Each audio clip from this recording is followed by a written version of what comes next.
I had a couple of mentors, mainly Garnis Curtis and Clyde. Clyde, it was interesting, turned out to be a totally different person on campus than in the field. He was a lousy lecturer. In fact, he handed out lecture notes because he knew nobody could follow. He was totally disorganized, and he knew it. And he didn't like to be bothered by things. There's a classic story of one of his colleagues going up to his office door, which is always shut, totally shut, hearing typing, knocking on the door, typing stops. Clyde doesn't answer. Colleague waits. Nothing happens. Typing resumes. Colleague knocks. Typing stops. And Clyde never comes to the door. He was not happy inside. He was an outside field man. But he was very supportive when I needed some information or something. He was a real help. But Garnis Curtis was... I want to ask a little bit more about Clyde before we transition to Garnis, if that's okay. You had mentioned that Clyde was engaged in social issues as well, and I'm wondering how that showed up in his life. He lived on Bernal Heights in San Francisco, and he is single-handedly responsible for having a whole series of important geologic little sites throughout the city saved. He would go, just as he was trying to get the emigrant wilderness through without that road, he was active in saving Billy Goat Hill in San Francisco. There are 2 or 3 others whose names I now forget, but he would write letters to the supervisors, organize some neighbors to lobby a bit. And there are now these little pocket parks on tops of very important geologic outcrops throughout San Francisco. Was this in relationship to this field guide that I saw he helped create in the 70s called A Streetcar to Subduction and Other Plate Tectonic Trips by Public Transit in San Francisco?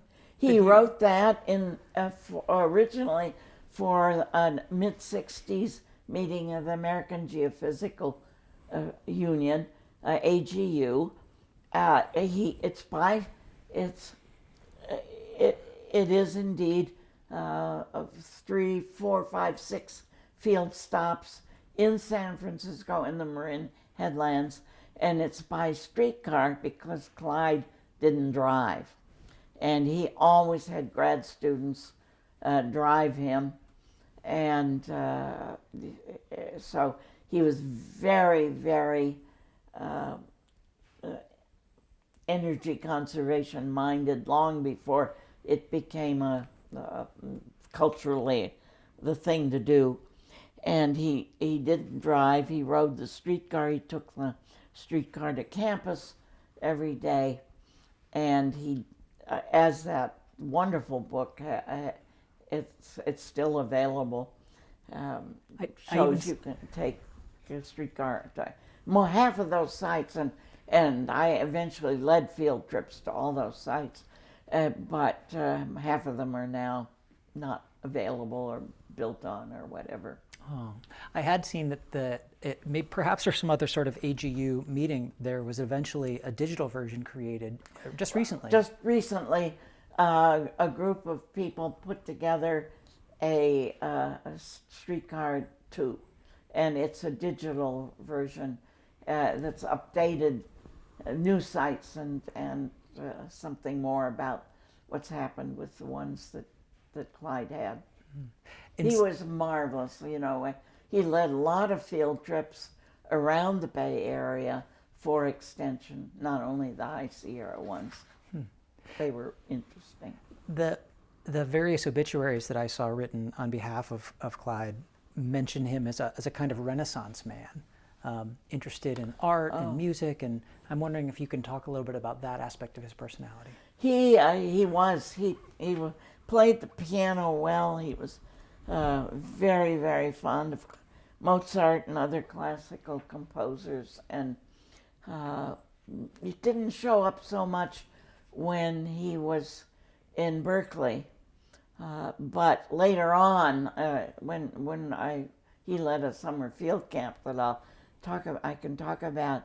He would go every evening out down to a nearby college to play the piano.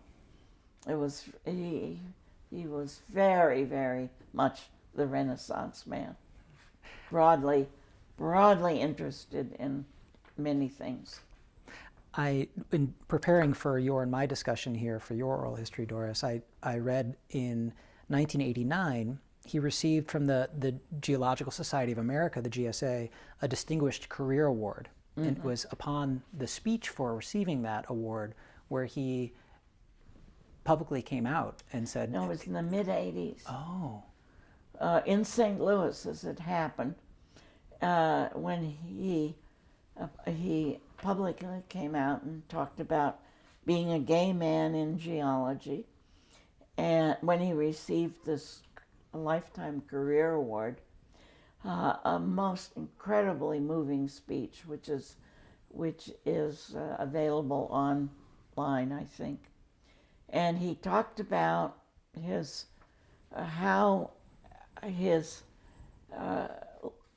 love of Alan Cox, who was the world famous geophysicist and at Stanford at the time. And former president of the AGU. AGU, and Alan had died by then, how that love had inspired him.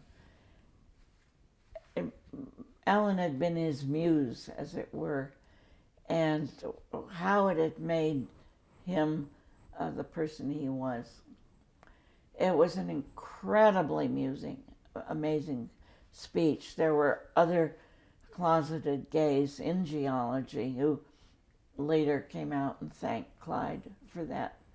But it was, even now, it just moves me to think of the courage it took to stand up before a group in a field that was still so male-dominated and oriented, to speak about that aspect of his life. And it was a game changer.